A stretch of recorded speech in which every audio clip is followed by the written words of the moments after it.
5-րդ տալիք խնդրեմ։ Պարոն Մամիջանյան, երեք երբ ֆինանսների նախարարն ասաց, որ կարծեմ խիզախ որոշում էր այդ միլիոնավոր պարգևատրումները եւ կառավարություն հարց պատասխանի ժամանակ էլ փորձելով այսպես հիմնավորել այդ միլիոնների պարգևատրումները,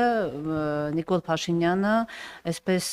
մեղադրանքներ հնչեցրեց, որ Վատիկանում Հայաստանի նախկին դեսպան Միքայել Մինասյանը ծրարներով փողեր էր տալիս, կարծես եւի պետական ապարատին նկատի ուներ նախարարներ եւ այլն, անգամ ընդդիմադիր խմբակցությունների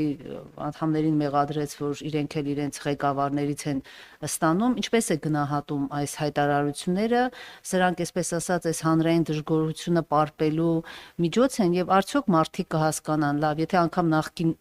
նախկինների դեպքում, այսպես ասած, եղել են նման երևույթներ, եթե եղել են իսկապես, այս դեպքում դա այսօրվան արդարացնելը կհասկանա հանրությունը, թե ոչ, շնորհակալ եմ։ Շնորհակալ եմ։ Նախ այդ խիզախ որոշումը ինձ շատ դուր եկա։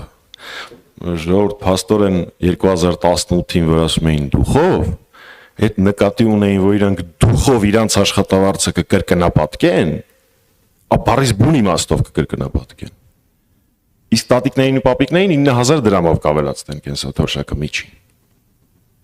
Ինչ դուխով տղեկ են արը, տղաներ եւ աղջիկներ են։ Դրանց դուխը հազվադեպ է, դուխով որոշես, որ քո աշխատավարձը կրկնապատկում ես։ Նախանձելի դուխը։ Այդ իսախի մասը։ Երկրորդը Պարոն Մինասյանի հայտարարության հետ կապված հայտարարության մասով իմ համար շատ ծիծաղելի էր երեկվա Փաշինյանի ասածը։ Ինքը երեք հայտնաբերեց, հա, որ եղել է հայտարարություն, որ իրեն գումարներ է վճարվել։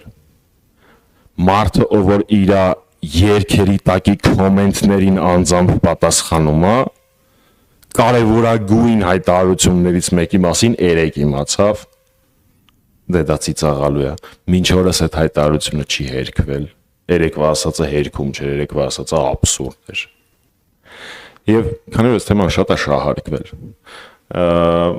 բազմիցս պատասխաններ եղել են, դրա մասին քրեական գործ կա եւ դրա վերաբերյալ այդ քրեական գործի դերակատարները հայտարարություններ են տարածել, ես այդ դաշտ չմտնեմ։ Բայց գիտեք, Պարոն Մինասյանի այդ հայտարարության նպատակը ոչ թե այն էր, որ տարբեր շրջանակներ իրանց էժանագին տելեգրամներով փորձեն թիրախավորել դրանով Մինասյանին կամ հանրապետականին, դա արվում էր նրա համար, որ մնացած փոխտվողներն էլ Փաշինյանին, Փաշինյանի իրանց մասին ստեր չգրելու համար, Փաշինյանի կողմից սուտ իրանց ընտանիք չմտնելու համար վճարողները նույնպես դրա մասին խոսեն, այդպիսիք շատ են։ Պարզապես Պարոն Մինասյանը խիզախություն ունեցավ դրա մասին խոսելու, հույս ունենալով, որ դա կդառնա վարակիչ։ Ցավոք սրտի մինչ օրս չդարձավ, բայց դեռ ուշ չի։ Բոլոր են մարդիկ, ովքեր այս կամ այն պատճառով, իսկ դա շորթման տեսակ է, էլի փաստացի, ենթարկվել են այդ պրոցեսներին, որոնք իրենց հայտարարությամբ կարող են եւս մեկ անգամ վերահաստատել, որ Փաշինյանը սովորական ծախու լրագրող է եղել, լավ կլինի, որ դրա մասին խոսեն։ Շնորհակալություն։ Վերջին հարցը ֆակտոր։